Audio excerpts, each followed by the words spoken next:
Titingnan po natin ngayon ay yung ating pinakamimithi lagi sa ating buhay. Ang topic po natin ngayong umaga ay ito po, looking ahead. Meaning, thinking ahead o planning, thinking about the future. Ang mga tao po sa ating kapanahonan ngayon, yung mga millennial, mga modern na mga tao, ay laging thinking ahead. Bihira na po rito ngayon yung naiiwan, yung hindi nag-iisip. Alam niyo, yung mga hindi nagpaplano ay irresponsible sa kanyang buhay. Nais ng Panginoon, ang plano ng Diyos, tayong lahat ay magkaroon ng anticipation. Malaman natin yung magagandang bagay. Sabi nga niya sa kanyang salita, sa Jeremiah 29, verse 11, sabi niya, "For I know the thoughts that I think towards you, says the Lord, thought of peace and not of evil, to give you an expected end." O future o expected end. Ibig sabihin po nun, ang mga mananampalataya ay meron ng expectation sa kanyang ending, sa dulo ng buhay. Ang buhay natin sa lupa ay saglit lang. Alam niyo po ba yan? Kayo ba'y tanggap niyo po ba yan? Hindi ba kayo natatakot pag sinabing ang buhay sa lupa ay maiksi lang? Mamaya-maya lang ay ipapaliwanag ko yon. Ang series po natin, ito pong ating message na ito, ng tungkol dito sa looking ahead or thinking ahead. Ang series po na ito ay Way of the Wise.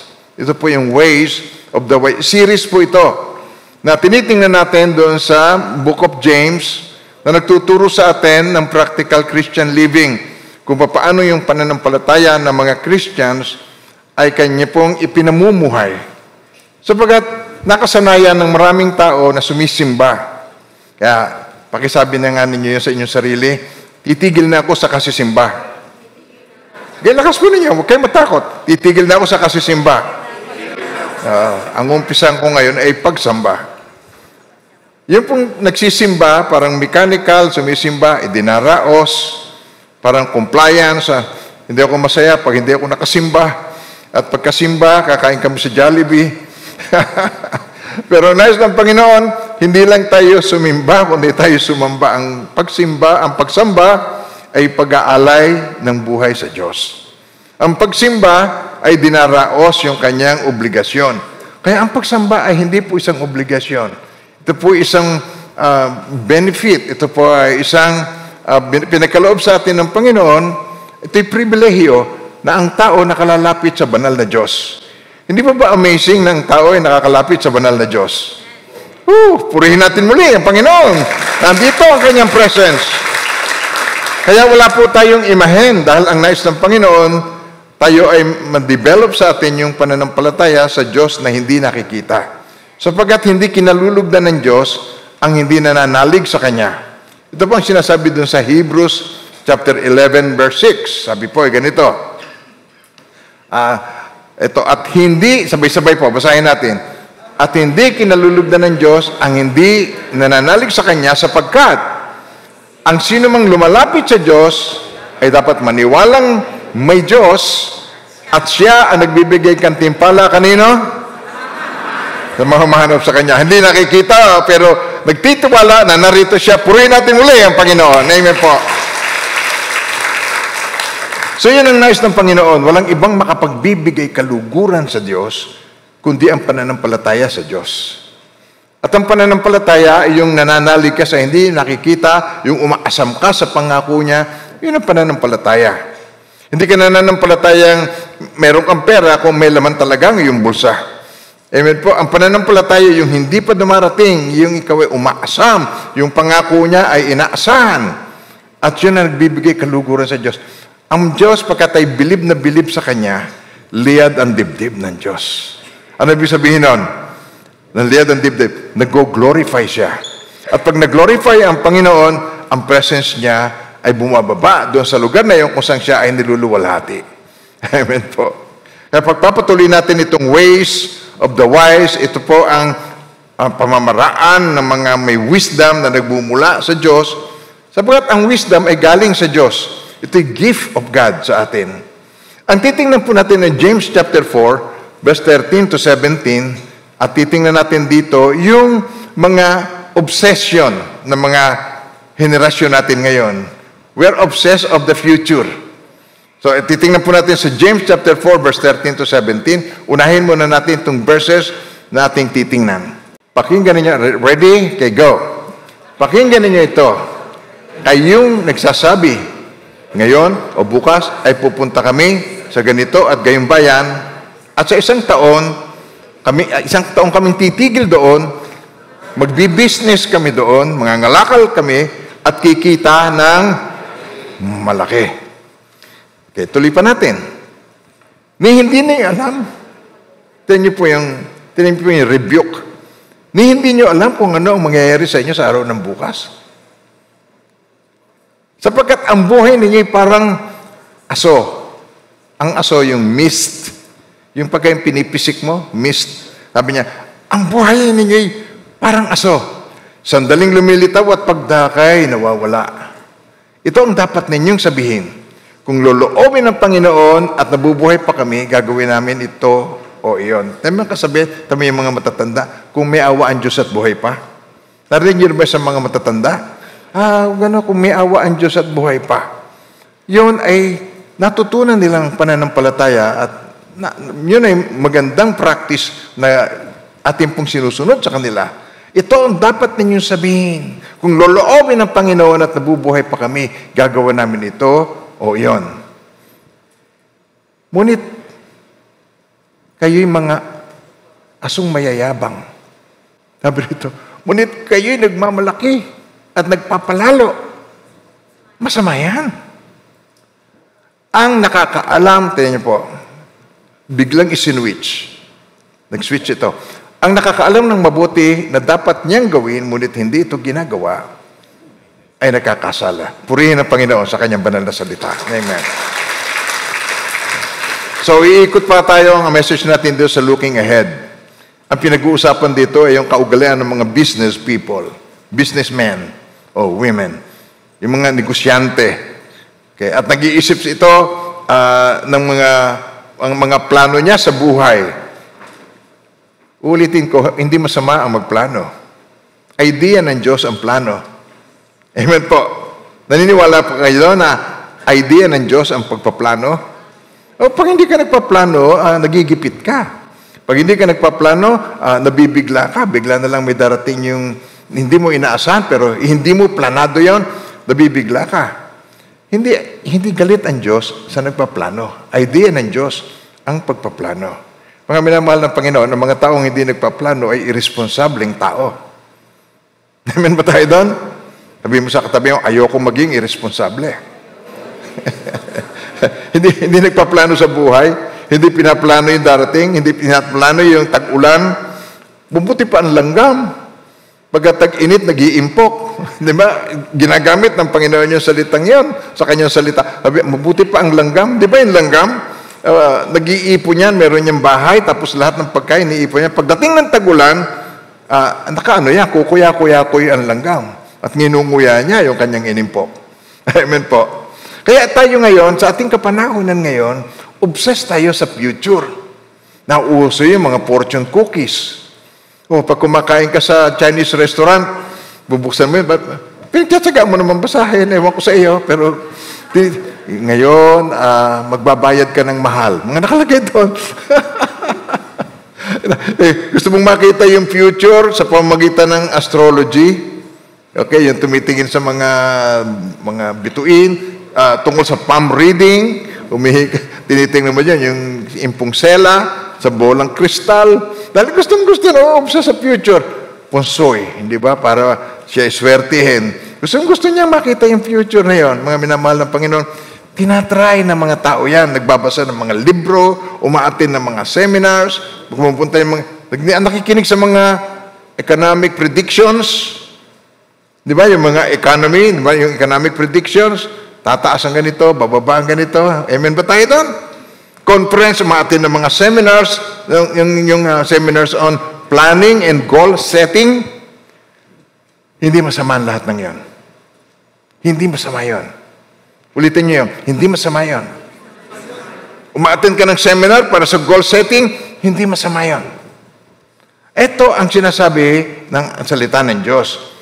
Yung ating tiningnan kanina, pumaplano ng hiwalay sa Diyos. Pumaplano nang hindi kumukonsulta sa Diyos. Pumaplano nang walang guidance ng Diyos. Nagtitiwala na lamang sa kanyang sariling kakayahan. At ito ang sinasabi sa salita ng Diyos na sumpain ang tao na nagtitiwala sa tao. At nagtitiwala sa lakas ng tao. Amen po. Kasumpa-sumpa, tinan nyo. Basahin nyo ng malakas ito. Ganito ang sabi nino ng Panginoon. Ang sabi niya, sumpain ang tao na nagtitiwala sa tao at ginagawang kalakasan ang laman at ang puso ay lumalayo sa Diyos. Nagpaplano nang wala ang Diyos, ibig sabihin, ang puso ay lumalayo sa Diyos. Kaya kayo naririto ay gusto niyong mapalapit sa Diyos. Binabati ko po kayo, sumasaludo ko sa inyo, dahil nagbabanta ang ulan, pero naniwala kayong kayo hindi asin. Amen po ba? Sabi niyo, ako hindi asin. Kaya salamat sa Diyos, magkakasama tayo, at ang araw na ito, na napakagandang topic ang ating titingnan, ay mababawasan ang ating mga kapalaluan at pagpaplano ng wala ang Diyos sa plano. Nakakalungkot. Napakarami ng kabiguan ng inabot ng isang tao. Napakarami ng failures ang inabot mo. Pero hindi ka pa rin natututo ng leksyon na ang mga planong bunga ng iyong pagiging impulsive, pagpaplano na bunga ng wala ang Diyos doon sa, hindi mo kasama ang Diyos sa mga plano mo, yun ang nagdudulot na napakarami misery sa buhay mo. Ngayon, ito ang passage na tinitingnan dito sa James. To think ahead. Ito yung tinitingnan natin dito sa James chapter 4 verse 13. Sabi rito ay ganito. Umayo kayo, tinan niyo po ito. Ito ay full of warning. Ito pa lamang unang verse na ito ay punong-puno ito ng babala ng Diyos. Binababalaan tayo po ng Panginoon. Tayo po ba'y marunong makinig sa babala? Okay, hindi ba? Alam niyo pag kami babala, lalong ginagawa. Bawal magtapon ng basura. Doon tinatapon ng basura. Bawal umihi. Nako, mapanghi yung lugar na yon. Nakikita natin kung ano yung bawal, kung bakit doon palaging ginagawa ang kalokohan. Sabi sa James 10 mo, James 4:13, now listen you who say today or tomorrow we will go to this or that city. Planado. Tapos ano pa sabi niya? Ganong katagal? I will spend a year. Isang taon akong titigil doon, there. I will spend a year there. Tapos ano pa? Carry on business. Magkakaroon ako ng negosyo doon sa lugar na yon. Ito pang isang kahambugan. And I will make money. And make money. So, ilan na ang kabiguan doon sa ganito na nagpaplano na hindi kasama ang Diyos. Tapos, sasabihin mo, Diyos, bakit nangyari sa akin ang lahat ng ito? Ay, iho, ginawa mo yan nang wala ako dyan. Hindi mo ako kinonsulta. Hindi mo na itanong sa akin na mahirap dyan sa lugar na yan. Kaya nga minamahal ng Panginoon. Ang ating titingnan ngayon, dahil dito sa warning na ito, is how to avoid mistakes in the future. Paano ka makaiwas ng ganon? Paano mo, ang pamumuhay mo, mapapaghandaan mo. Alam niyo pa na ang buhay ay laging merong risk. Araw-araw, yun lang pagpunta mo rito. Sumasakay ka ng tricycle. Ilan na po ang nasaksihan ninyong mga aksidente sa daan, di po ba? Ang lahat ay merong risk. Pero alam niyo po ba ang pinakamagandang risk na kakaharapin ng isang tao yung risk na naipag-pray na niya. Panginoon, sa iyo ang aming tiwala, takpan mo kami ng iyong banal na dugo. Dalhin mo po kami ng iyong mapagpalang kamay sa church. Ang nais lang po namin, Panginoon, ay sama-sama kaming makasamba sa iyo. At nakarating dito. At pagdating mo dito, Lord, thank you, Lord, nakarating kami ng maluwalhati. Hindi po ba, ang pinakamagandang risk na maaari mong harapin ay yung risk na naipag-pray mo na. Bakit ganon? Alam mo, kasama mo ang Diyos.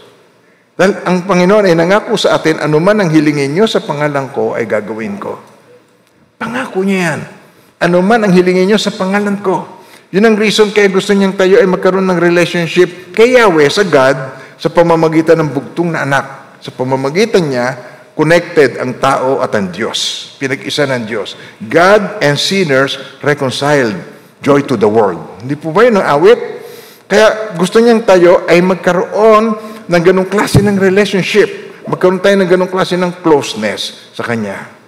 Now, sabi nga po dito sa Luke chapter 14 verse 28, sabi ng Panginoong Jesucristo, tingnan niyo po, "For which of you, intending to build a tower or a house, does not sit down first and count the cost, whether he has enough to finish it? At pag hindi mo rin yun natapos, ikaw ay kukutsain ng mga tao." Sino yung magtatayo? Sabi rin sa Tagalog po, tinan nyo, sino dito yung intention niya ay magtayo ng kanyang bahay o magtayo ng tore na hindi muna siya uupo at kanya pong tatayahin ang kanyang magugugol, aalamin niya, kukumputin niya ang kanyang magugugol, planning. Meron siyang sapat upang matapos niya ito. Nakakita na ba kayo ng napakaraming unfinished na bahay na nag-uslian yung mga bakal na puro kalawang na, hindi natapos. Tapos sinasabi, naubusan niya ng budget. Okay. Nais ng Panginoon na tayo mga Kristiyanong hindi naubusan ng budget ng pananampalataya.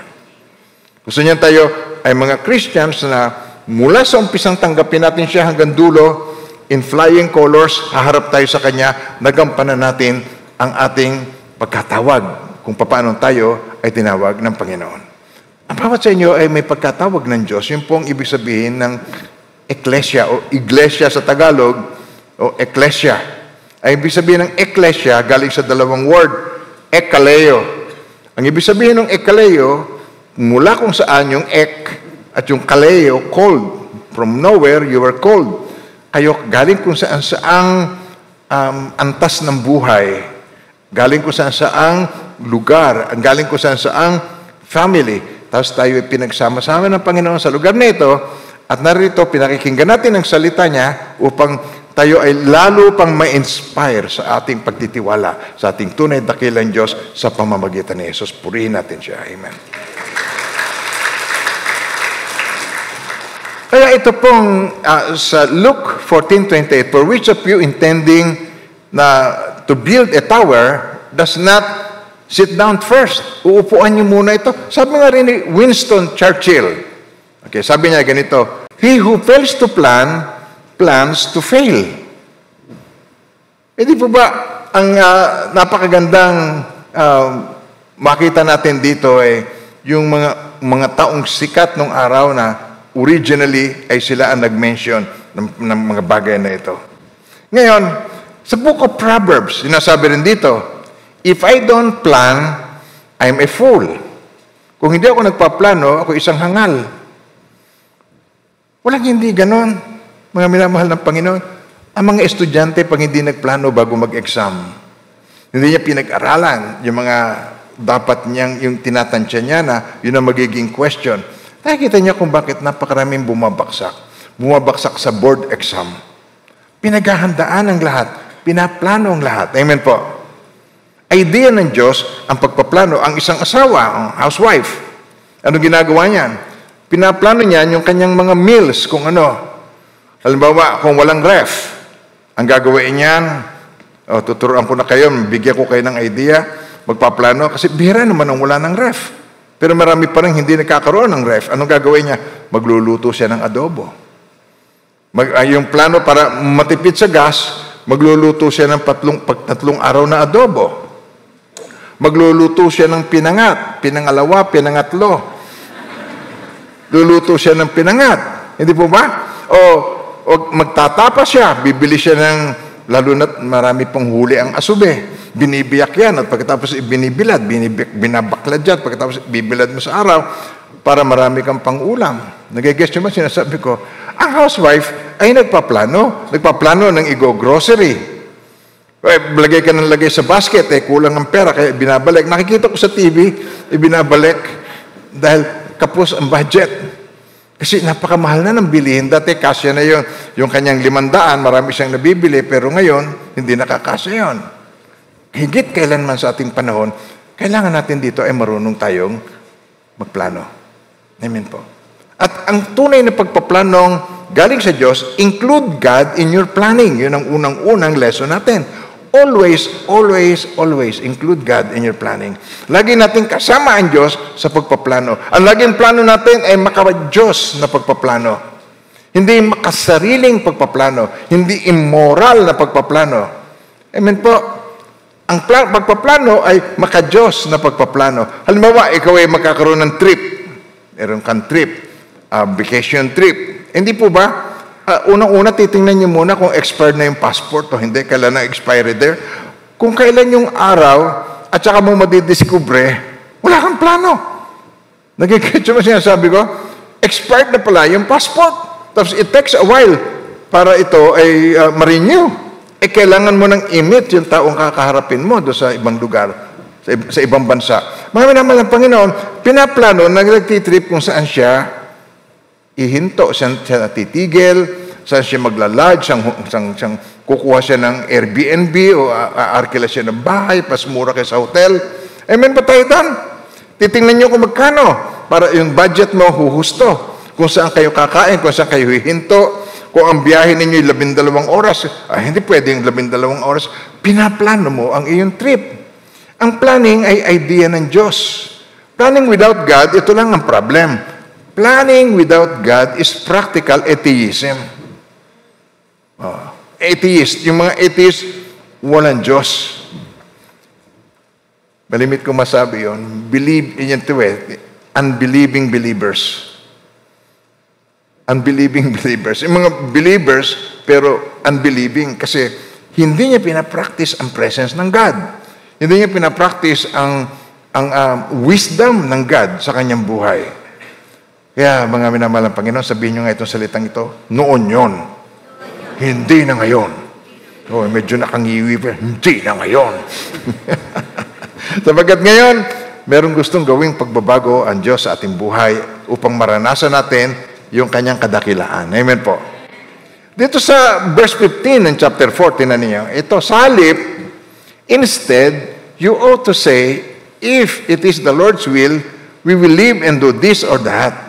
Sa halip, sa Tagalog, sa halip ay dapat ninyong sabihin ito, kung loloobin ng Panginoon, kami ay mabubuhay at gagawin namin ito at iyon. Kung may awaan Diyos at buhay pa. No? Di ba yun lagi natin narinig? Sino sa inyo nakarinig na nung phrase na yun sa matatanda? Kung may awaan Diyos at buhay pa, kayo naman, mabubuhay kayo. Pero, hindi ka sigurado. Nag-guess nyo ba ako doon? Isang araw, may panahon po sa Taganaik noon, nakasakay sa baby bus, doon sa Toyota. At pagkatapos ito'y bumiyahe sa Toyota.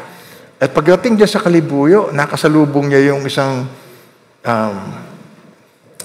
pick-up na bumukas yung side na niya. Hinati niya yung kalungkot. Nagkalat yung mga ulo, biyak ang mga tao. Papasok lang, pupunta sa Maynila para mag-enroll. They did not make it. Hindi pa makapaniwala yung isang ama. Hindi maaaring mangyari yun, hindi ko anak niya. Pero nang pumunta yun, makita niya ang anak niya, nanlumo siya. Ang mga tao ay nagpaplano, ang Diyos ay nagpapatupad.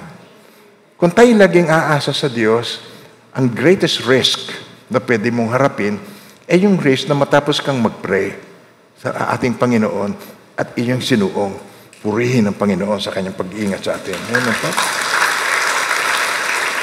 Sa halip, dapat ninyong sabihin, sabihin, sabay-sabay po tayo, kung loloobin. Okay, ready? Kung loloobin ng Panginoon, kami ay mabubuhay at gagawin namin ito. Yun. Isa pa. Kami ay mabubuhay at gagawin namin ito. Yun. Purihin ang Panginoon. Amen. Yun ang totoo. Amen po. Nag-guess mo siya sabi ko? Matanda na si tatay. 84 na siya. Malapit nang mamatay. Kailangan ihanda na natin ang kanyang nicho. Okay?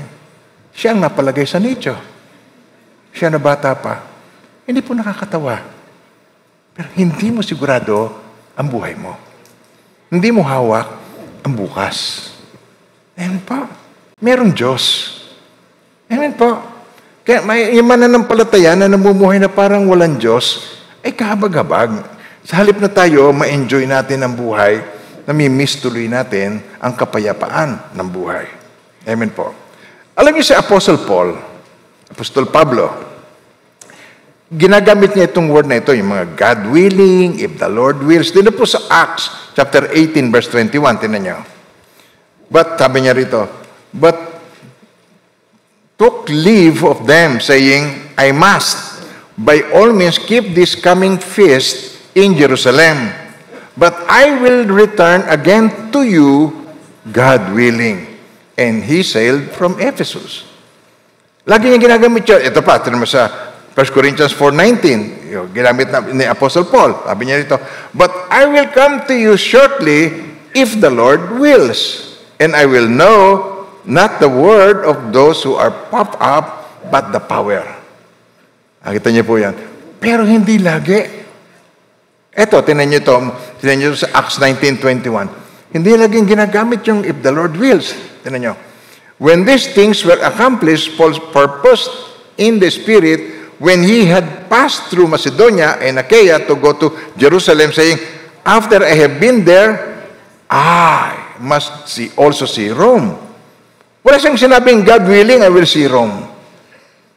Okay, tinan niyo po yung isa pa. 1 Corinthians 16, verse 5 at saka verse 8. Sabi niya, now, I will come to you when I pass through Macedonia, for I am passing through Macedonia, but I will tarry in Ephesus until Pentecost. Bakit hindi lagyan niyang sinasabi yon? Alam niyo, mga minamahal ng Panginoon, kung lahat ng salita mo, duduktungan mo nun, yun, pagiging mechanical na sa iyo. Ang tawag natin doon, religious cliché. Saka ba pupunta sa palengke? Amen.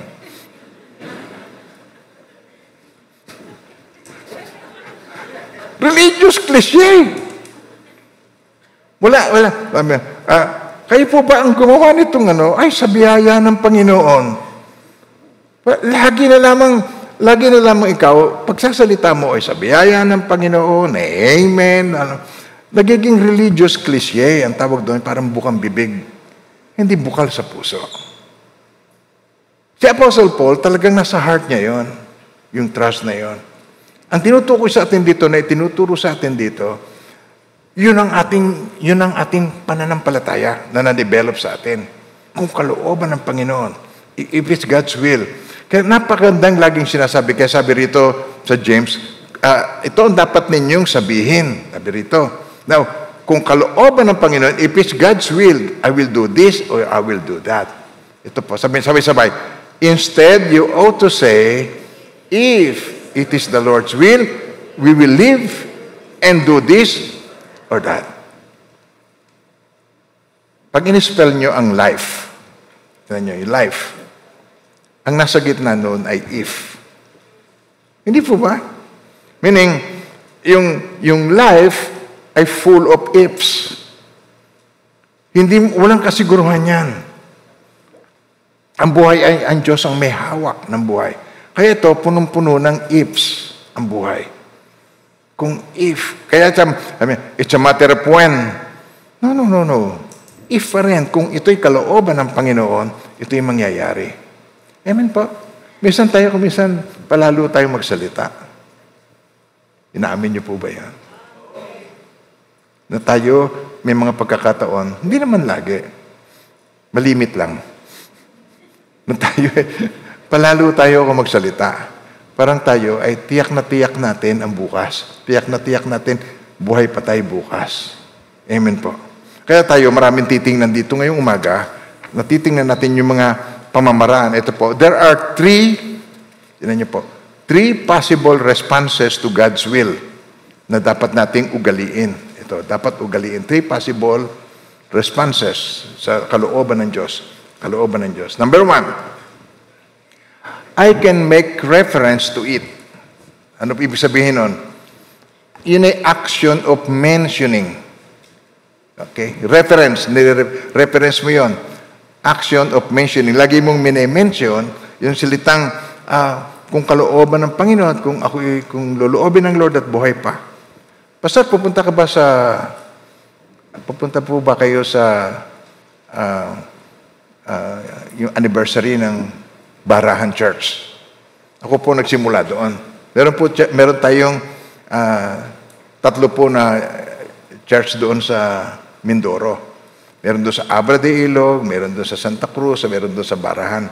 Mga minamahal ng Panginoon. Mag-anniversary, tapos sinatanong, Pastor, pupunta po ba kayo rito? Sabi ko, gusto ko. Pero kung kalooban ng Panginoon, makakarating ako dyan. Sapagkat hindi natin natitiyak ang buhay. Amen po. Amen. Hindi ba kayo nakakaramdam na parang nakakahiya kay Lord na malimit tayo magsalita ng gano'n?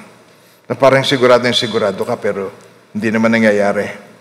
Sigurado kang luluwas ka pero nasiraan yung sasakyan. Amen po. Hindi ka nakarating. Hindi mo nagawa. Amen po. Minsan hindi nagpaplano kung paano yung gagawin niya. Tingnan niyo po, pangalawa, tingnan niyo. 3 possible responses. Pangalawa, I can show deference to it. Sabi nito, ano ibig sabihin nito? I really want God's will and I accept it in my life. Ano ibig sabihin nito? Respect and esteem. Nirespeto mo. I really want God's will. Tinataas mo ang Panginoon. Nirespeto mo ang will ng Diyos sa iyong buhay. Pag hindi nangyari ang iyong will, pag hindi nangyari yung iyong gusto, at iba ang nangyari, tinatanggap mo ba itong kalooban ng Panginoon? Alam niyo yung pagpunta sa Mindoro, balik na naman tayo doon. Meron niyang eksaktong alis ang mga barko. At kami po, umaalis kami rito ng tamaan timing. Binibigyan namin lagi ito ng mga 3 hours na timing. Mahaba na yung 3 hours na timing. Papunta sa Batangas City. Biyahe kami. Maaga kami. Naandun kami. Merong requirement na titimbangin yung sasakyan. Pagkatapos, sira ang kanilang timbangan. May requirement silang titimbangin at pagkatapos sira ang timbangan at kami pinaghihintay na andun kami. Yung barko pumipitada na. Ang tagal na namin doon, siguro po mga 15 to 20 minutes na naghihintay kami doon. Pagkatapos finally, sinabi ko, Sir, may iwan ho kami ng barko. Sira ho yung ano ninyo, hindi ba kami pwedeng umalis na? Yung pala naman pwede. Nakakahiya lang sabihin, ganyan ng mga Pinoy. Nakakahiya, hindi naman dapat sabihin yun. Pero, bakit ganon? Pwede naman gawaan. Sira, paano? Ibig sabihin, kami mapapanis na doon sa kahihintay sa wala. Pinayagan din kami. Paspas kami ngayon. Tinaas na yung barandilya. Taas kami. Pagdating namin doon, eto na ang barko. Sabi ng barko, umaatras na. Bye-bye. Tawa ako. Hindi ako nagalit. Tawa ako. Sabi ko, alam nyo, hindi talaga kalooban ng Panginoon. Bago pa tayo umalis, alam na ng Diyos, may iiwan tayo. Nagtitiwala ba kayo na alam ng Diyos yon? Tinetesting yung iyong patience. Tinitingnan ko paano ko mag-shift. Kung yun ang nais ng Panginoon, turuan ka ng patience. Sa oras na yun, yun ang sabi ko sa tropa, tinuturuan tayo ng patience ni Lord. Kaya ito, mag-enjoy tayo sa nilagang itlog. Bukas ang kami ng nilagang itlog. At saka saging na nilaga. Yun ang aming baon lagi sa biyahe. Nilagang itlog at nilagang saging. Alam niyo, pag meron kayo nun, hindi kayo magugutom sa worship service. Hindi niyo ako mamadaliin. Hindi kayo tingin ng ganyan sa relo. Amen po. Kaya, tinan niyo, sa Proverbs 16 verse 1, sabi rito, we may make our plans, but God has the last word. Siya pa rin ang last word. Siya pa rin ang huling say. Nasa tao ang pag-iisip at pagbabalak, ngunit ang tagumpay sa Diyos nagbubuhat. Amen po. Maging ready tayo kung ano yung kalooban ng Diyos. Pero kung ito'y pinanalangin mo na, handa ang puso mo. Meron kang kapayapaan. Amen po. Binibigyan ng Diyos ng perfect na kapayapaan, siya na ang isip ay nakatuon sa Kanya, sapagkat ang tiwala ay sa Kanya. Tatandaan niyo sa Isaiah 26, verse 3, binibigyan niya, binibigyan niya ng perfect na peace, siya na ang tiwala ay sa Kanya, ang isip ay nakatuon sa Kanya, sapagkat nagtitiwala siya sa Kanya. Basahin po ninyo sa English. Tignan niyo. You will keep him in. Maraming klase ng peace, pero ang iba yung meron kang perfect peace. When you trust the perfect God, then you will have perfect peace. You will keep him in perfect peace, whose mind is stayed on you, nakatuon sa iyo. Why? Because he trusts in you. Yun lang ang nagbibigay kaluguran sa Diyos. Ang tayo ay magtiwala sa Kanya. Amen po. Ang nagtitiwala sa sarili, sabi niya, sumpain ang tao ng tiwala ay sa sarili at sa kanyang lakas. At nakikita niya yung mga pagpapala nandiyan sa kanya, yung mga blessing na yan, ay hindi niya ito nakikita. Tingnan niyo, ginagawang lakasan ng laman at ang puso ay lumalayo sa Panginoon. Ito mangyayari sa kanya sapagkat siya ay magiging gaya ng kugon sa ilang. Marami na kayo nakitang mga ningas kugon. Tapos sigla, tapos biglang tamlay. Kugon sa ilang. At hindi nakakakita ng anumang mabuting darating, siya ay naninirahan sa tuyong dako at ilang sa lupang maalat at hindi tinatahanan. Pero tinan yung kaibahan nito, ang contrast. Mapalad. Sabay-sabay po. Ang tao na nagtitiwala sa Panginoon at ang pag-asa ay ang Panginoon. Sapagkat siya magiging tulad ng punong kahoy na itinanim sa tabi ng batis sa tubig at gumagapang ang mga ugat sa tabi ng batis at hindi natatakot kung dumaan ang tag-init. Sapagkat ang mga dahon nito ay mananatiling green, sariwa at hindi mababalisa sa taon ng pagkatuyo sapagkat hindi ito tumitigil sa pamumunga. Laging namumunga ng maganda, purihin ng Panginoon. Amen po. Sinong ang gusto niya ay laging magtiwala sa Panginoon? Pakitaas po ang kamay. Pagpalain po kayo ng Panginoon. Nawa po, ang desire ninyo yan, ipagkaloob niya sa inyo ngayon. Iuwi ninyo yung ganong klase ng pananampalataya. Sapagkat, alam niyo kung bakit sumpain ng tao na nagtitiwala sa tao? Ang tao nagkakasakit. Kung siya lang ang tangi mong pag-asa, kawawa ka pag siya nagkasakit. Ang tao ay namamatay, dahil lalo nang parang pinagsakluban ng lupa't langit. Etong grabe. Ang tao ay nagbabago ang isip. Pwede kang iwanan. Pwede siyang tumalikod sa iyo. Pero ang Diyos, hindi nagkakasakit. Ang Diyos, hindi namamatay. Ang Diyos ay hindi nagbabago ang isip sa iyo. Mahal na mahal ka niya. Noon, ngayon, magpakailanman. Hindi siya nagbabago ang isip. At pag sa Kanya tayo nagtiwala sa panalangin sa lahat ng ating balak, hindi ka magkakaroon ng pangamba. Kaya sabi po rito, man proposes, God disposes. Purihin ng Panginoon. May ba tayo doon? Sabay-sabay. Man proposes, God disposes. Nasa Diyos ang pinakahuling say. At lagi tayo sa Kanya magtiwala sapagkat siya makapangyarihan sa lahat. Alam niya ang Kanyang ginagawa. God knows what He's doing. Bakit nagkaroon ng pandemic? Bakit bumabagsak yung economy? Bakit nangyayari ito? Sapagkat yan ay nasusulat. Yan ay dapat mangyari. Bakit naghihirap ngayon ang mga tao? Yan ay nasusulat. Bago pa tayo ipinanganak, nasusulat yon. Mga minamahal ng Panginoon. Kaya kailangan natin itong wise living. Kailangan natin itong wisdom na nagmumula sa Diyos. Sabi sa Proverbs 16 verse 9, ang puso ng tao ay nagpapanukala ng kanyang daan, ngunit ang Panginoon ang nangangasiwa sa kanyang mga hakbang. Amen po. We should make plans counting on God to direct us. Ang plans natin, tiwala na ang Diyos ang magbibigay sa atin ng direction. Maraming taon na hindi ko po ito alam. Maraming taon. Nang nakakilala ko kay Lord, 38 years old na ako, 1988. Maraming taon na hindi ko ito alam. Katulad ng ilan sa inyo na naririto. At huwag kayong malungkot. Ikaw ay humihinga pa. Pag ginanyan mong kamay mo at nararamdaman mo pa yung hinga mo at tumitibok pa ang puso mo, hindi pa huli ang lahat. Hindi pa huli ang lahat. Maraming gagawing magaganda ang Diyos sa iyo at maaring ikaw ay magiging bahagi ng kanyang dakilang plano dito sa lupain ito ng naik. Purihin ang Panginoon. Amen.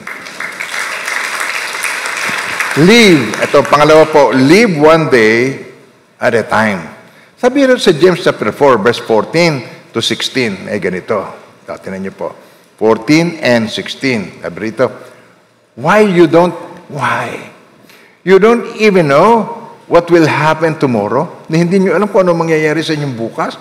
What is your life? You are a mist that appears for a little while and then vanishes. And as it is you boast and brag, all such boasting is evil.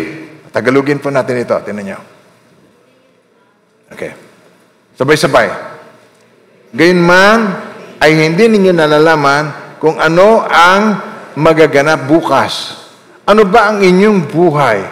Kayo'y isang singaw na sa sandaling panahon ay lumilitaw at pagkatapos ay naglalaho. Sabihin mo nga sa iyong katabi, ako isang singaw. Singaw na mayabang. Singaw na palalo. Okay. Sabi ito, lumilitaw pagkatapos ay naglalaho. Subalit ngayon ay nagmamalaki kayo sa inyong mga kayabangan. Ang lahat ng gayong pagmamalaki, bad John. Ayaw ni Lord John. Hindi yung makakabuti sa atin yung ganon. Gusto niya tayong turuan ng wise living. Amen po. Kaya, ang tinuturo sa atin ng Panginoon, mag-ingat tayo sa ating mga pagmamalaki. Amen po. Ang totoo nun, God resists the proud, but He gives grace to the humble. Ang Diyos ay laban sa palalo, ngunit binibigyan niya ng grace ang mga mababang loob at lumalapit sa Kanya at kinikilala ang Kanyang kahinaan. Ang salvation, ang totoo po, yung mga nasa-save, yung mga naliligtas, ay yun lamang nagpapakababa sa Diyos. Pero yung nagmamalaki sa Diyos, hindi, ako'y pinanganak na ganito, mamamatay na akong ganito. Hindi ako magbabago ng relihiyon. Hindi naman relihiyon ang ino-offer sa atin ng Lord. Pagkikipagrelasyon ang ino-offer sa atin ng God. Gusto niya tayo ay magkaroon ng relationship sa Kanya. Gusto niya tayo ay Kanyang maging anak, ituring na anak. At upang ipakilalang anak, pinagkalooban tayo ng espiritu ng anak upang makatawag tayo sa Kanya, Ama, Ama ko. Ang nais niya ay pakikipagrelasyon. Kung natatandaan ninyo yung Galatians chapter 4 verse 4 na paborito kong laging sinasabi, ang reason kung bakit ko laging binabanggit yon ay upang matandaan nyo nang hindi sinasadya. Alam niyo, pag lagi niyong naririnig yung advertisement, binibikas mo pa nga Di ba? Pag lagi niyong naririnig yung advertisement. So, yung paulit-ulit na pagdinig natin, na may memorize mo nang hindi mo sinasadya. Sabi rito, ngunit nang dumating ang takdang panahon, sinugo ng Diyos ang Kanyang anak. Isinilang siya ng babae at namuhay sa ilalim ng kautusan. Tingnan niyo po yun. Bakit isisilang siya sa kailalim ng kautusan? Itong purpose, upang palayain ang mga nasa ilalim ng kautusan. Sapagkat kung tayo nasa ilalim ng kautusan, wala tayong pag-asa. Hindi tayo ma-justify, hindi tayo makaka-experience ng kapatawaran ng Panginoon kung nasa ilalim tayo ng kautusan. Law of sin and death. Nasa ilalim tayo ng batas ng kasalanan at kamatayan. So, ang ginawa niya, sinilang siya sa ilalim ng kautusan upang palayain ang nasa ilalim ng kautusan, sa gayon tayo mabibilang ng mga anak ng Diyos. Upang ipakilalang anak, pinagkalooban tayo ng espiritu ng anak upang makatawag tayo sa Kanya, spirit sa spirit. Ama, Ama ko. Ibig sabihin nun, yun ang ating birth certificate. Pinagkalooban tayo ng espiritu upang makatawag sa espiritu ng Diyos. Ama, Ama ko. Sabay-sabay. Ama, Ama ko. So, pag si Jesus ay tinanggap mo, yun ang mangyayari sa iyo. Makakamta mo ang Kanyang espiritu at makakatawag ka, Ama, Ama ko. Lahat ng tumanggap at nanalig sa Kanya, pinagkalooban ng karapatan maging anak ng Diyos. Hindi po ba? Kaya bago tayo magpatuloy, manalangin muna tayo ng pagtanggap. Sino pong gustong tumanggap sa Panginoon? Hindi mo kailangan magpalista, hindi mo kailangan kung magpapabaptize para ako'y maligtas. Hindi po yan. Hindi na ating kailangan. Ang kailangan lang natin, manalig sa ginawa ng Diyos. Sapagkat sa religion, nananalig ka, ang pinanananganan mo ay yung magagawa para sa Diyos. Ano ba ang kailangan kong gawin para ako maligtas? Laging ganon.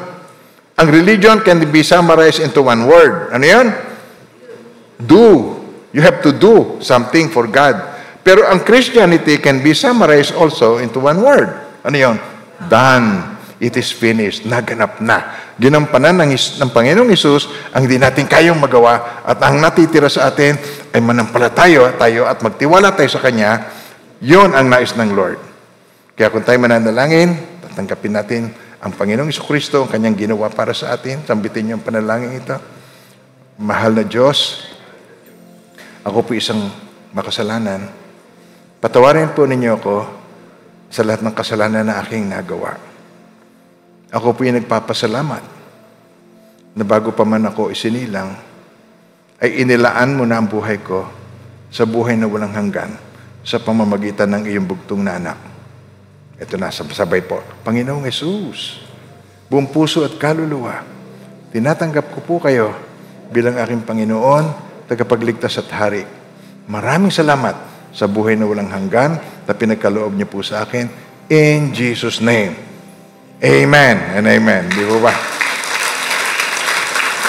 Sabi ng Panginoong Jesucristo, lahat ng tumanggap at nanalig sa Kanya ay pinagkalooban ng karapatan maging anak ng Diyos. Sabi dito sa Galatians 4, upang ipakilalang anak, verse 6, upang ipakilalang anak, pinagkalooban tayo ng Espiritu ng anak upang makatawag tayo ng Ama, Ama ko. Kahit hindi ka na alipin, kundi anak, sapagkat anak,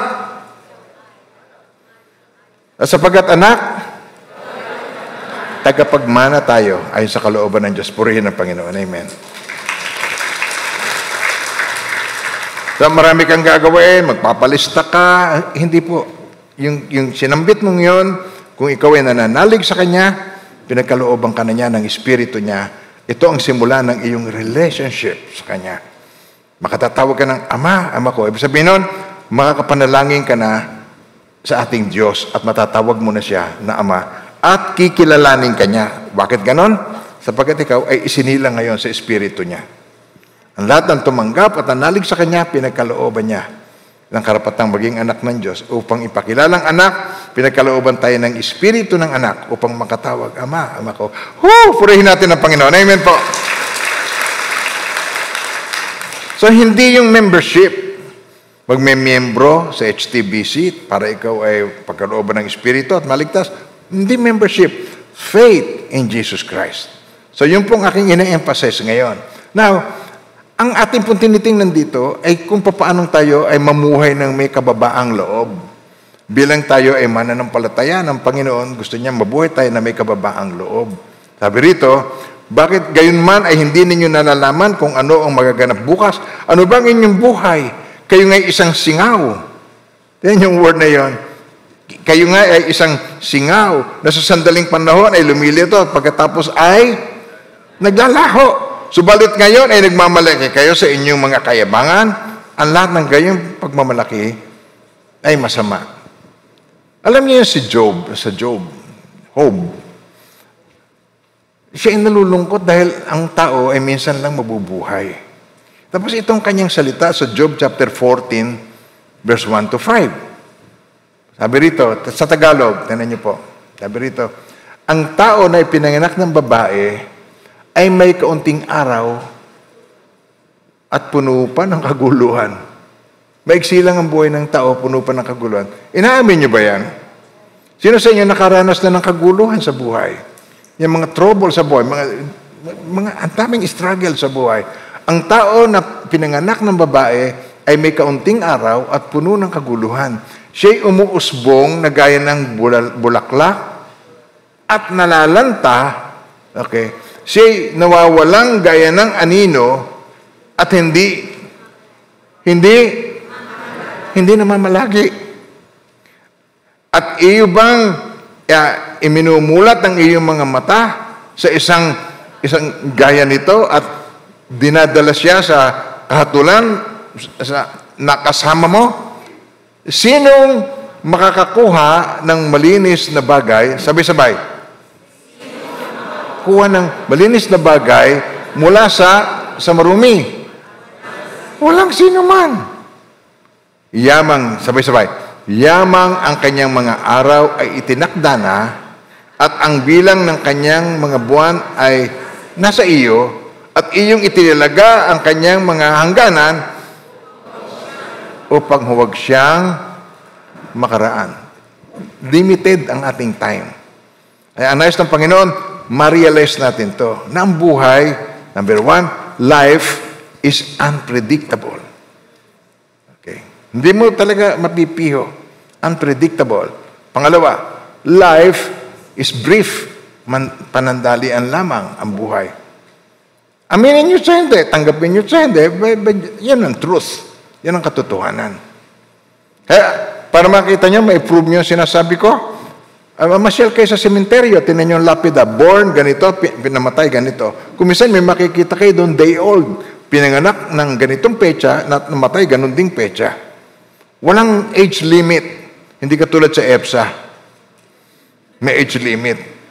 Sa sementeryo, walang age limit. Kaya nakikita natin nito, life is unpredictable, life is brief, maigsi lamang. Kaya sabi rito sa Isaiah 56 verse 12, kayo'y pumarito, sabi niya, kumuha tayo ng alak at punuin natin ang ating sarili ng matapang na inumin at ang bukas ay magiging gaya ng araw na ito. Sabay-sabay, ang bukas ay magiging gaya ng araw na ito. Isa pa. Totoo ba yan? Ang bukas ay magiging gaya ng araw na ito, dakila at walang katulad. Totoo ba yun? Hindi. Kasasabi lang natin kanina, hindi. Yan sinasabi rito na huwag tayo magpapalalo. Sabi rito sa Proverbs 27:1, sabi rito, huwag mong ipagyabang ang kinabukasan sapagkat hindi mo alam kung ano ang dadalhin ng isang araw. Lagi kong minimension, hindi na lahat ng araw ay pare-parehong araw. Ulitin ko, hindi lahat ng araw ay pare-parehong araw. Sa isang text, ibang araw, iba na yun. Sa isang phone call, ang tatay mo, namatay. Sa isang araw, ang asawa mo, nagkaganito. Sa isang araw, hindi lahat ng araw ay pare-parehong araw. Kaya ang tinuturo sa atin ng Panginoon, yung tiwala natin sa Panginoon. Yung kami nag-uusap kami mag-asawa, lagi namin sinasabi, sana kung kukunin tayo ni Lord, sabay na tayo. Sanay kami na laging magkasama. Sanay na kami. Iihi lamang pagbalik niya, I love you. Kahit madaling araw, kahit di pa nagmumumog. Dahil, bawat araw, ina-enjoy namin na magkasama kami. Bawat araw. Amen po. Isang araw, isang mauuna. Di ba, lagi sinasabi, una-una lamang tayo. Amen po ba tayo doon? Handa nawa ng Panginoon ang ating puso. Ang tiwala natin ay sa Kanya, hindi sa ating palagay, hindi sa ating nararamdaman. Amen po. Ang tiwala natin ay sa Kanyang pangako. Amen po. Mauna man siya, susunod din tayo, huwag kang mag-alala. Amen ba tayo doon? Makikita-kita pa tayo ni lolo at ni lola. Makikita pa natin si nanay. Makikita pa natin si daddy. Daddy ko, mama ko. Nauna siya sa akin. Pero makikita pa rin kami. Purihin ng Panginoon. Amen. Ang mahalaga, alam natin kung saan tayo tutungo. Sa Matthew 6, verse 34, kaya huwag ninyong alalahanin ang bukas sapagkat ang bukas ang mag-aalala sa kanyang sarili. Sapat na para ngayon ang kabalisahan sa araw na ito. Amen po. Ano ibig sabihin nito? So don't be anxious about tomorrow. God will take care of you tomorrow. Ibig sabihin nito, ang bukas sapagkat ang bukas ang mag-aalala sa kanyang sarili. Sino ba ang may hawak ng bukas? Ang Diyos. Ang future ay nasa kamay ng Diyos. Ang future ay pag-aari ng Diyos. Kaya huwag ninyong alalahanin ang bukas sapagkat ang bukas ang mag-aalala sa kanyang sarili. Nagigets niyo ako? Yun ang ibig sabihin dito sapagkat ang bukas ang may hawak ay ang Diyos. Ang future ay pag-aari ng Diyos, hindi pag-aari ni Impungsela. Hindi pag-aari ng kahit na sinong tao. Hindi pag-aari ni Nostradamus. Marami pa sa inyo, nakikinig ng mga gano'n, sinabi ni Nostradamus, ganyan. Hindi yun. Ang lahat ng prediction ay nasa Bible. Amen. Amen po. Ang lahat ng nagaganap ngayon, pati itong pandemic na ito, pati itong COVID-19 na ito, plague yan tawag yan, plague. Sa Bible yan ay plague. Salot. Yan ay nangyayari. Amen po. Mararanasan natin ang lahat ng yan. Nagigets nyo ang sinasabi ko? Ang pinakamahalaga, mahaharap natin ng bukas sapagkat ang kasama ko ay Diyos. Di pagkasama mo ang Diyos, lagi kong sinasabi na, noon pa sinasabi ko na hindi ako natatakot, hindi ako natatakot harapin. Pero alam nyo, nung mangyari sa akin, kukwento ko na naman tuloy, parang rhetoric na ako. No? Parang plakang sira. Nung ako ay binayak ang puso, na-bypass ako, hindi ako nakaramdam ng takot. Alam nung lahat ng nasa paligid ko na nag-aalaga sa akin. Nagpagupit pa nga ako sa asawa ko dahil ang patay mahirap gupitan. Prepare ako kung sakaling, handa ako. Amen po. Nung na-COVID ako, ang ilang mga sermon ko, doon ko ginawa sa COVID ward. 2 kasama ko sa room, namatay. Kaya mga minamahal ng Panginoon, huwag natin katatakutan ang mga bagay na ang Diyos ang may hawak. Tiwala lang ay sa Diyos. Amen! Amen po! And just because the future is uncertain, hindi sigurado ang future, and because the future is unsure, it is brief, doesn't mean ikaw ay mapaparalyze, mapapanik at magwo-worry ka na, naku, ako pala ganito, maghihirap pala ang mundo, ganito pala ang mangyayari. Amen po. Sabi na naman ngayon, ang ikot daw ng mundo, bumibilis kaysa dati. Sino pa nakapanood? Nakapanood niyo ba yun? Bumibilis daw ang ikot ng mundo kaysa dati. Sabihin mo nga, ang Diyos naman na may hawak ng mundo. Sino ba nagpapaikot ng mundo? Ang Diyos naman na may hawak ng mundo.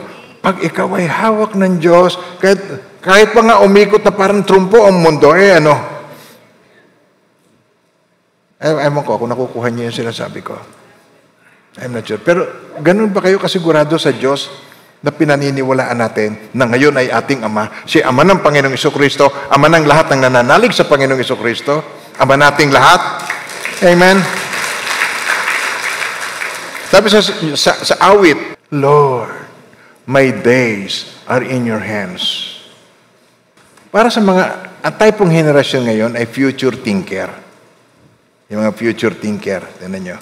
Yung mga future thinker, ganito po, ito po ang payo sa Bible. Sabi dito, do not delay what you ought to do now.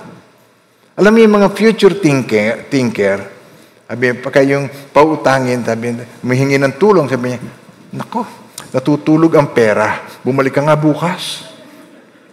Natutulog daw ang pera, pero ayaw lang maglabas. Sigurado ho ba kayong nakapikit ang pera? Narinig niyo na ba yan? Kung naman, gabing-gabi, natutulog ang pera. Bukas ka na magbalik. Kaya mga minamahal ng Panginoon, do not delay what you ought to do now.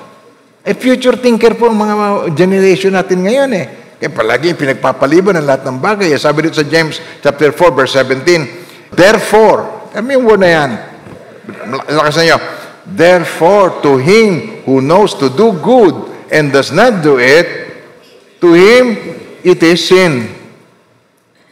Ang tindi nyo sa Tagalog, kaya't ang sino mang nakakaalam ng paggawa ng mabuti, ngunit hindi ito ginagawa, ito ay kasalanan sa kanya. Kasalanan ng maging irresponsable. Okay, sabay-sabay, ulitin niyo yan. Kasalanan ang pagiging irresponsable. Yung walang pakialam, ang pagiging irresponsable, kasalanan. Kaya, mga minamahal ng Panginoon, marami nagsasabi, wala akong kasalanan, ako na may mabait, hindi ako nagnanakaw, hindi ako pumapatay, hindi ako nagaganito. Lahat ng yon ay ginagawa. Pero alam niyo po ba yung kasalanan ng omission? Yung kasalanan ng hindi paggawa? Alam niya, kaya't ang sino mang nakakaalam ng paggawa ng mabuti, ngunit hindi ito ginagawa. Kaya hindi lahat ng kasalanan ay yung iyong nagawa. Merong kasalanan dahil sa iyong hindi ginawa. Omission. The sin of omission, yun ang pinaka-common. You know what is good, but you're not doing it. Or nire-reject mo ang paggawa ng mabuti, kaya sabi rito, ito ay kasalanan. Amen po. Do it now. Yun ang importante. Gawin mo ito ngayon. Do it now. Kung gagawin mo rin lamang yung mabuti, today. Now is the time. Huwag mo nang ipagpaliban. Amen po. Sabi sa Proverbs 3, verse 27 to 28, huwag mong ipagkait ang mabuti sa kinauukulan. Pagkat, ano sabi dito? Pagkat ito'y nasa kapangyarihang gawin ng iyong kamay. Nasa iyong desisyon. Huwag mong sabihin sa iyong kapwa, humayo ka at bumalik na lamang at bukas ako magbibigay gayong meron ka naman. Aroy. Ayan po ba? Aroy ba yan? Aroy? Yes. Tinuturuan tayo ng Panginoon ng tamang uri, wise living, tamang pamumuhay. So 2 Corinthians chapter 6, verse 2. Okay. Right now, dito, sapagkat sinasabi niya, okay, Tagalogin natin, sapagkat sinasabi niya, sa panahong kanais-nais ay pinakinggan kita at tinulungan kita sa araw ng kaligtasan. Okay. Ngayon, sabay-sabay. Ngayon, isa pa. Mas malakas. Ngayon na ang panahong kanais-nais, ngayon na ang araw ng kaligtasan. Purihin si Yahweh. Amen. Ito ang mensahe ng Panginoong Jesucristo sa mga future thinkers. Luke 12, verse 16 to 20. Future thinkers. Tagalog, please. Okay. Tagalog natin yan. Nagsalaysay siya sa kanila ng isang talinghaga, si Jesus. Ang sabi niya ganito, ang lupain ng taong mayaman ay namunga ng sagana. Okay, tingnan niyo po. Ang pamumunga ba ay kanino nanggaling ang pamumunga? Sa taong yon o sa lupa? Hindi po ba? Sabi rito sa lupa, ang lupain ng taong mayaman ay namunga ng sagana. Inisip niya sa sarili, anong gagawin ko? Sapagkat wala akong mapapaglagyan ng aking mga ani. Okay, tumigil muna tayo dyan. Wala akong mapapaglagyan ng aking mga ani. Alam niyo ba sa ating panahon ngayon, nagmamahal ang lupa ng naik at saka sa ibang lugar. Alam niyo ang reason? Dahil merong mga bilyonaryo na walang mapaglagyan ng pera. Alam niyo, pagka inilagay mo yan sa bangko, halba, ilagay mo yan mga 5 bilyon o 500 milyon, nilagay mo sa bangko, at nagsara ang bangko, babayaran lang sa iyo 500,000. Alam niyo ba yan? O hindi niyo alam? Alam niya? Ano gagawin mo?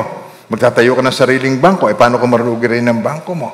At ang pera, bumababa ang value.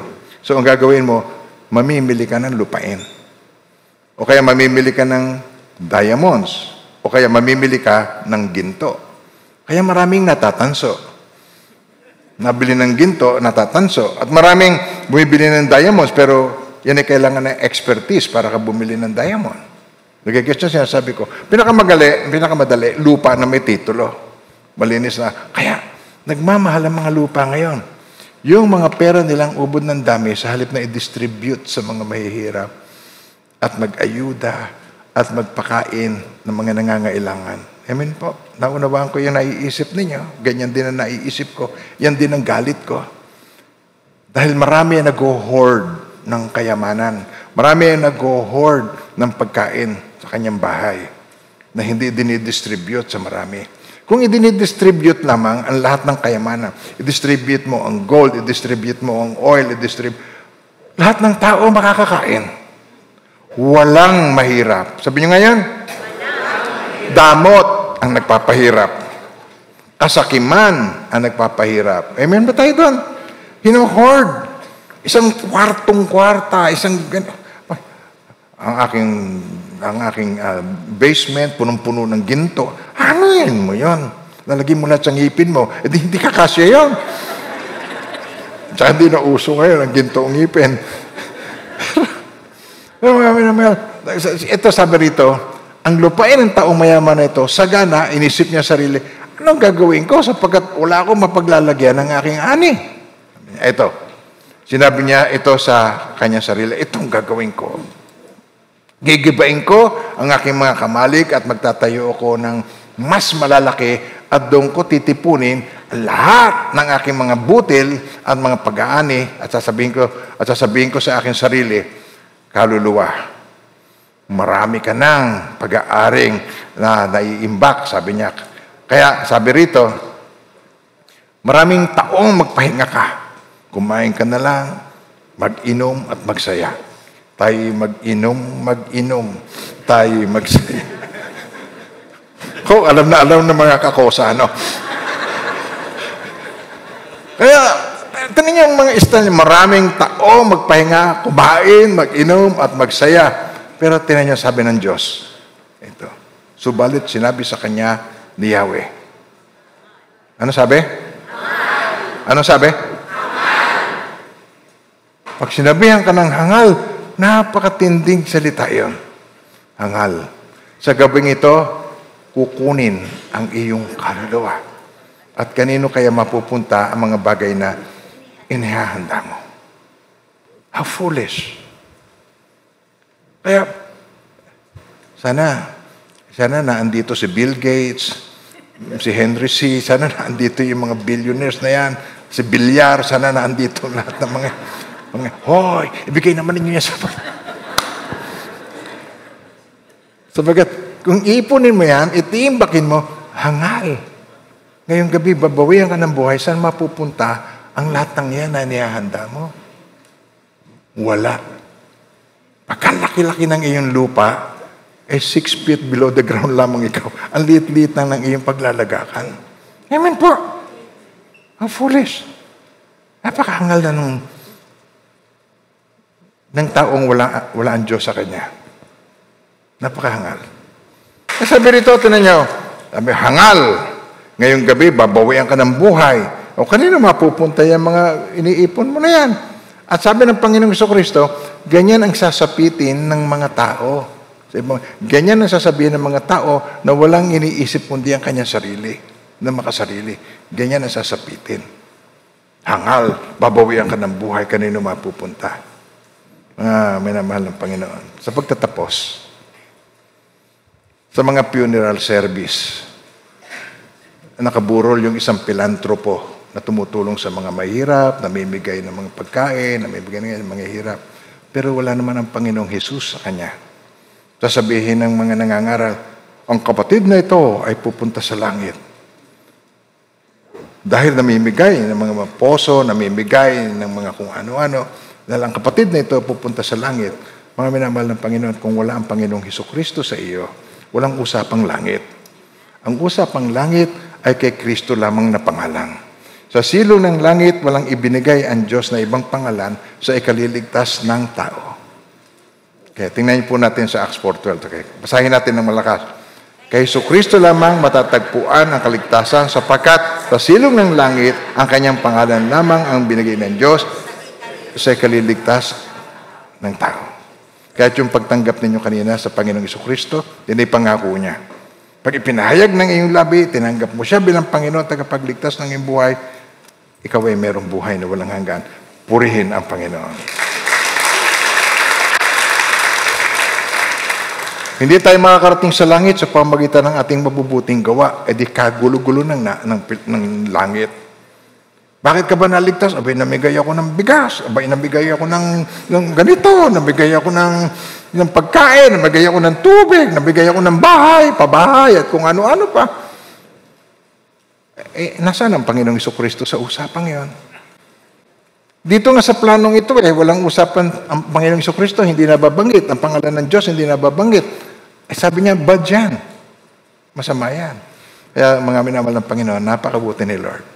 Binigyan niya tayo ng pagkakataon na marinig natin ang mensaheng ito at alam na natin. Amen po. Ang may hawak ng bukas ay sino? Ang Diyos. Kapag tayo nagtiwala sa Kanya, hawak niya ang buhay natin. Purihin ang Panginoon. Amen. Sa inyong pag-uwi, dalhin po ninyo mga pagpapalang ito na hindi ko alam kung ano. Anong kailangan mo? Yun ang pangalan niya. Magulo, siya ang kapayapaan. Siya ang peace. Siya ang shalom. Meron kang pangangailangan, siya ang Jireh, siya ang provider. Meron kang karamdaman, siya ang Rofi, siya ang healer. Yung pangalan niyang ibinigay sa atin, names of God, yun ang it denotes His character. Kaya hindi ko mabanggit sapagkat ang Diyos ang bahala. Kayo ng Diyos ang mag-uusap. Tanggapin niyo lang na may pananampalataya. And now, may the Lord God bless you and keep you, and may His face so shine upon each one of you and be gracious to you. His countenance be upon you and bring you peace. In the name of the Father, and of the Son, and of the Holy Spirit, in Jesus' name, Amen. Woo! Basta sinambit nyo, I receive it, Lord. Natanggap na ninyo yon at ihatid ninyo sa inyong sambahayan. Purihin ang Panginoon.